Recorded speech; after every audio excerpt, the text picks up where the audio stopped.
সাত কলেজের শিক্ষার্থীদের সঙ্গে ঢাকা বিশ্ববিদ্যালয়ের শিক্ষার্থীদের সংঘাতের দায় নিয়ে ঢাকা বিশ্ববিদ্যালয় প্রশাসনকে ক্ষমা প্রার্থনা করতে হবে এবং প্রো ভিসি মামুন আহমেদকে পদত্যাগ করতে হবে।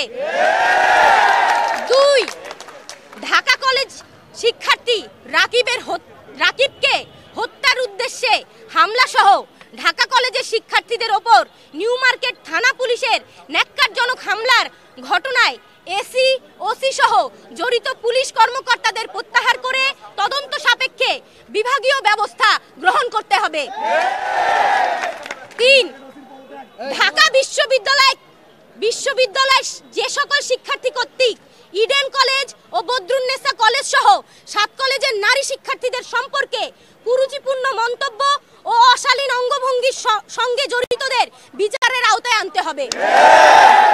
4, ঢাকা বিশ্ববিদ্যালয়ের সাথে 7 কলেজের একাডেমিক এবং প্রশাসনিক সম্পর্কের চূড়ান্ত অবসান ঘটিয়ে 24 ঘন্টার মধ্যে বাতিল করে শিক্ষার্থীদের দাবি অনুযায়ী স্বতন্ত্র বিশ্ববিদ্যালয়ের রূপরেখা প্রণয়ন করতে হবে। 5, উদ্বুদ্ধ পরিস্থিতি সমাধানের জন্য প্রধান উপদেষ্টা, শিক্ষার্থী উপদেষ্টা নাহিদ ইসলাম, ইউজিসির সদস্য এবং ঢাবির ভিসির সমন্বয়ে 7 কলেজের শিক্ষার্থীদের প্রতিনিধি টিমের সাথে তাৎক্ষণিক উচ্চ পর্যায়ের মিটিংয়ের মাধ্যমে এই ঘটনার সমাধান করতে হবে। 6, ঢাকা বিশ্ববিদ্যালয়ের সংশ্লিষ্ট এরিয়াতে সিটি কর্পোরেশনের জনসাধারণের জন্য উন্মুক্ত করে দিতে হবে। আপনারা জানেন 7 কলেজ 2017 সালের পর থেকে অধিভুক্ত হওয়ার পর থেকে 7 কলেজের শিক্ষার্থীরা বারে রাস্তায় নেমেছে, বলেছে আমাদের সংকট নিরসন করেন।